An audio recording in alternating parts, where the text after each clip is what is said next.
Hello students, welcome back to Lutfu's tutorial blog again. আজকে আসন্ন HSLC exam 2026-এর সাধারণ বিজ্ঞানের পরীক্ষার্থীদের জন্য একটি গুরুত্বপূর্ণ এমসিকিউ নিয়ে এসেছি।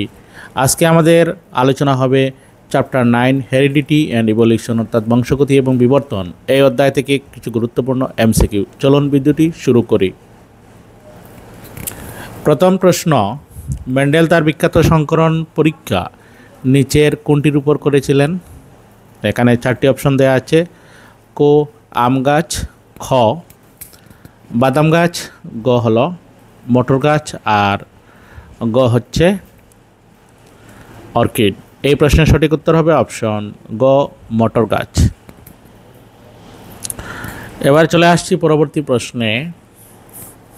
ডিএনএর কোন অংশ প্রোটিন তৈরির জন্য তথ্য প্রদান করে থাকে? এখানে 4টি অপশন দেওয়া আছে। ক কোষকেন্দ্র, খ ক্রোমোজোম, গ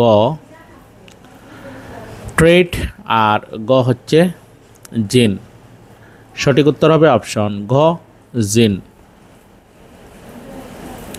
এবার চলে আসছি পরবর্তী প্রশ্নে। নিচের কোনটিতে আনুবংশিক পদার্থের বিনিময় ঘটে থাকে? ক আঙ্গিক বিস্তারণ প্রক্রিয়ায়, খ অযৌন প্রজনন প্রক্রিয়ায়, গ যৌন প্রজনন প্রক্রিয়ায় এবং গ মুকুলোদ্গমে। সঠিক উত্তর হবে অপশন গ যৌন প্রজনন প্রক্রিয়া। এবার চলে আসছি পরের প্রশ্নে। লম্বা টি এবং বেটেড স্মল টি মটর গাছের মধ্যে সংকরণ ঘটালে সকল অপত্য গাছ লম্বা হবে। ইহার কারণ কি হতে পারে? অপশন ক বেটে প্রভাবী চরিত্র, খ লম্বা প্রভাবী চরিত্র, গ লম্বা অপ্রভাবী চরিত্র, এবং গ হল ক্যাপিটাল টি এবং স্মল টি দ্বারা মটর গাছের উচ্চতা নিয়ন্ত্রিত হয়। এই প্রশ্নের সঠিক উত্তর হবে অপশন খ লম্বা প্রভাবী চরিত্র। এবার আমরা চলে এলাম পঞ্চম প্রশ্নে। ছেলে সন্তান জন্ম হওয়া নিচের কোনটি নিয়ন্ত্রণ করে থাকে? ক যুজন কোষে XX ক্রোমোজোম থাকলে, খ যুজন কোষে YY ক্রোমোজোম থাকলে, গ যুজন কোষে XY ক্রোমোজোম থাকলে, আর ঘ হলো উপরের সব কয়টি ক্ষেত্রে।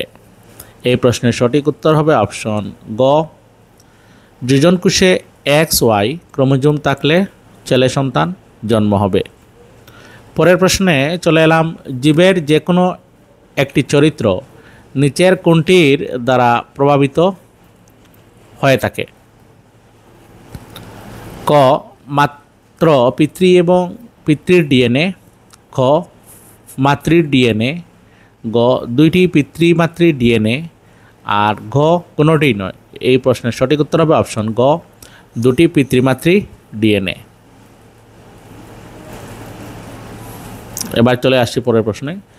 সমসংস্থ অঙ্গের একটি উদাহরণ হল মানুষের হাত এবং কুকুরের অগ্রপদ, খ মানুষের দাঁত এবং হাতির দাঁত, গ আলু এবং ঘাসের শিকড়, আর গ হচ্ছে উপরের সব কয়টি। এই প্রশ্নের সঠিক উত্তর হবে অপশন গ উপরের সব কয়টি। এবার চলে আসছি পরের প্রশ্নে। বিবর্তনের সাথে চীনে নিচের কোনটি সাধারণভাবে জড়িত?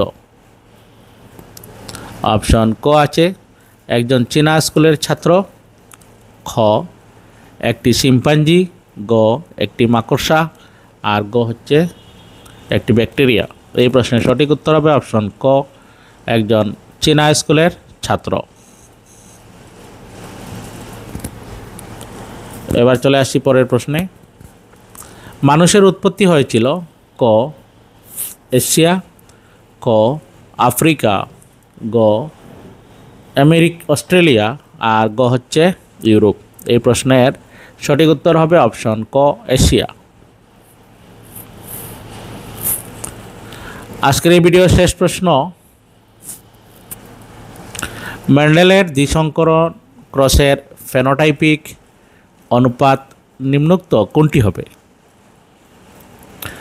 চারটি অপশান দেওয়া আছে। ক 9:1:1:3, খ 9:3:3:1, গ 3:1 আর গ হলো 9:3:2:1। এই প্রশ্নের সঠিক উত্তর হবে অপশন ক 9:3:3:1। ধন্যবাদ।